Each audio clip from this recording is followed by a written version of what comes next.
Varicose వ్యాధితో బాధపడుతున్నారంట. తక్కువ ఖర్చుతో ట్రీట్మెంట్ కావాలి అనుకుంటే ఎవిస్ హాస్పిటల్ని సంప్రదించండి.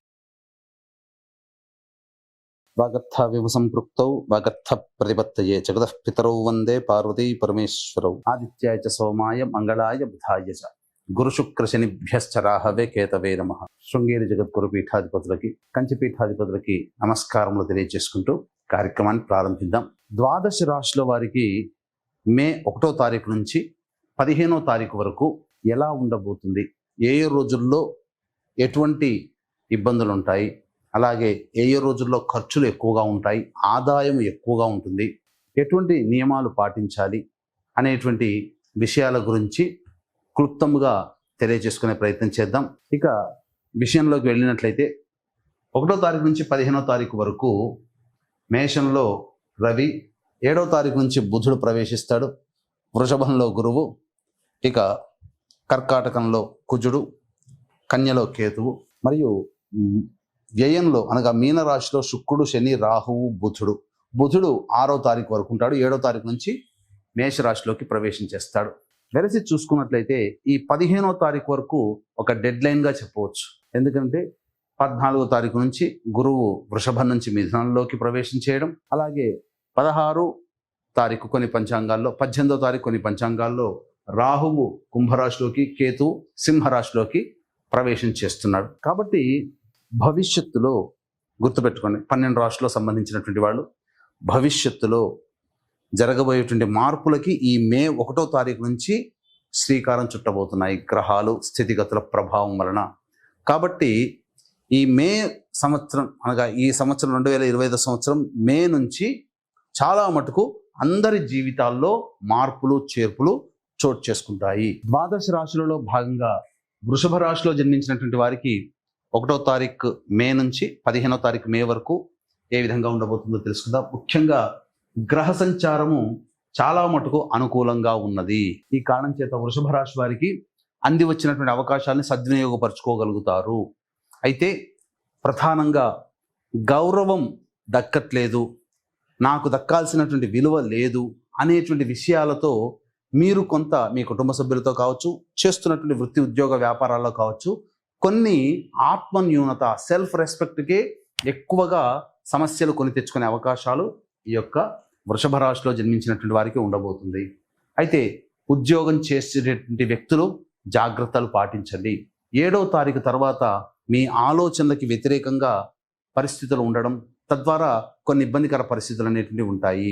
కావున ఉద్యోగంలో ఉన్నటువంటి వాళ్ళు కావచ్చు, నిరుద్యోగస్తులు కావచ్చు, తమ సామర్థ్యానికి మించి పనిచేయాల్సినటువంటి పరిస్థితి గోచరమవుతుంది. అయితే అన్నిటికంటే ప్రధానంగా పరధ్యానంగా ఉండడము, లేకపోతే అనుకున్న దానికంటే అధిక ఖర్చులు 7వ తారీఖు నుంచి మీ జీవితంలో ఉండబోవడం, ఇవన్నీ జరగబోతున్నాయి. వివాహం కాని అబ్బాయిలకి అమ్మాయిలకి ప్రయత్నాలు చేస్తే ఖచ్చితంగా వివాహ సంబంధాలు కుదరబోతున్నాయి. ఇక ప్రధానంగా ఇక్కడ సంతానం కోసం ఎదురు చూసేటువంటి వ్యక్తులకి సంతాన ప్రాప్తి కూడా కలగబోతుంది. రాజకీయ రంగంలో ఉన్నటువంటి వాళ్ళకి తప్పకుండా ఏదైనా కానీ పదవి లభించబోతుంది. విద్యార్థులు అనుకున్నటువంటి విద్యా సంస్థల్లో మీరు చక్కగా ఉత్తీర్ణత శాతంతో పరీక్షలు పాస్ అవ్వడము, విద్యా సంస్థల్లో ప్రవేశం లభించడము అన్నీ కూడాను దానంతటిదే దైవానుగ్రహం వల్ల, గ్రహస్థితి వల్ల జరగబోతున్నాయి. కాబట్టి అన్ని విషయాల్లో చూసుకున్నట్లయితే వృషభ రాశిలో జన్మించినటువంటి వారికి ఒక్క గౌరవం దక్కట్లేదనే ఒక బాధ తప్ప మిగతా అన్ని రంగాలలో ఉన్నటువంటి వాళ్ళకి మంచి స్థితిగతులు పొందబోతున్నారని చెప్పవచ్చు. ఇక గమనించుకున్నట్లయితే రోజువారీ జీవితంలో ఎలా ఉండబోతుంది అనేటువంటి విషయాల గురించి కూడా మనం తెలియజేసుకుందాం. ముందుగా వీక్షించేటువంటి ప్రేక్షకులకి గమనిక, వైశాఖ పౌర్ణమి చాలా మహత్తరమైనటువంటి రోజు. ఈ పౌర్ణమి రోజున సముద్రము లేదా నది స్నానం చేయాలి.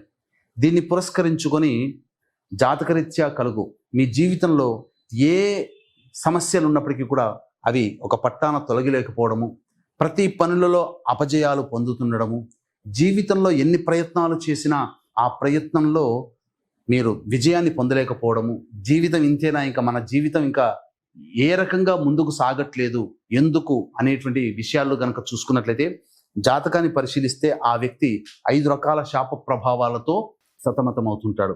అది స్త్రీ శాపము, గురు శాపము, పితృశాపము, సర్పశాపము, దైవశాపం. కాబట్టి ఇటువంటి 5 రకాల శాప ప్రభావం ఉన్నప్పుడు మీరు ఎన్ని పూజలు చేసినా, ఎన్ని ప్రయత్నాలు చేసినా, ప్రతి ప్రయత్నంలో కూడా అన్నీ అవుతున్నట్టే అనిపిస్తుంటాయి, వెనక్కి వెళ్ళిపోతుంటాయి.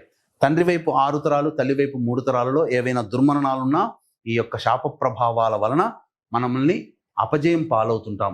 కాబట్టి దీన్ని దృష్టిలో పెట్టుకునే ఈ యొక్క శాప నివృత్తి కోసమై 12వ తారీఖు రోజున ఈ పంచశాప నివృత్తి పూజలు, హోమాలు అనేటువంటి చేయించడం జరుగుతుంది. అవకాశం ఉన్న వాళ్ళు 10వ తారీఖు లోపల ఈ కార్యక్రమం నమోదు చేసుకోవచ్చు.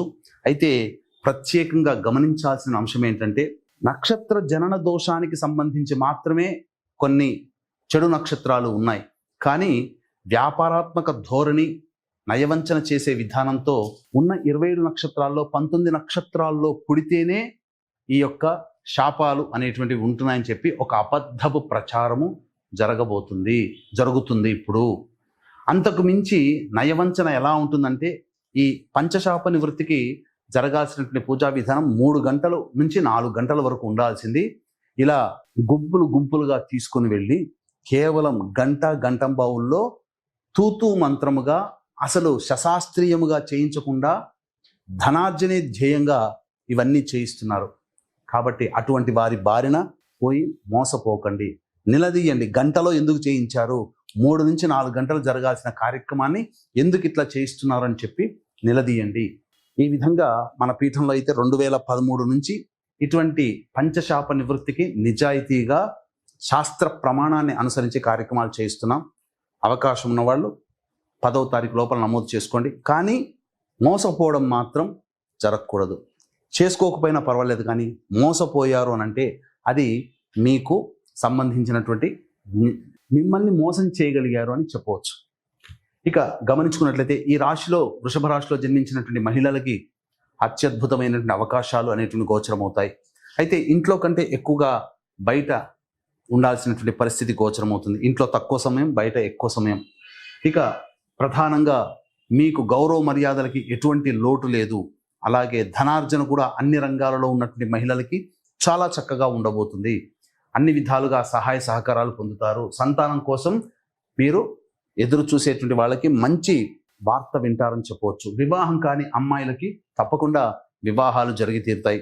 కాకపోతే శారీరక శ్రమ, మానసిక ఒత్తిడి అధికంగా ఉండబోతుంది. కాబట్టి తగు చర్యలు తీసుకుంటూ మీరు కంఫర్టబుల్ లైఫ్ని లీడ్ చేసేందుకు మీరు ఆలోచన చేసుకోండి. తద్వారా కొంతవరకు కొన్ని ఇబ్బందుల నుంచి మీరు బయటపడతారని చెప్పవచ్చు. మొహమాటం మాత్రం ఉండకండి. ఇక మనం గమనించుకున్నట్లయితే 1వ తారీఖు నుంచి 15వ తారీఖు వరకు రోజువారీ జీవితం ఎలా ఉండబోతుంది. 1, 2, 3 తారీఖుల్లో కుటుంబ సభ్యులతో వాగ్వివాదాలు కానీ, మానసిక ప్రశాంతత కోల్పోవడం కానీ, లేకపోతే ధనము ఖర్చులు అధికంగా ఉండడం కానీ జరగబోతున్నాయి. ఇది గమనించుకోండి. ఇక 4, 5 తారీఖుల్లో నూతన వ్యక్తులు పరిచయం అవుతారు.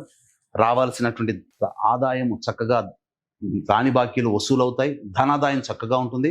అవసరాలకి, ఖర్చులకి మించిన ఆదాయం లభించడం ద్వారా ఆనందంగా ఈ 4, 5 తారీఖుల్లో మీరు ఉంటారని చెప్పవచ్చు.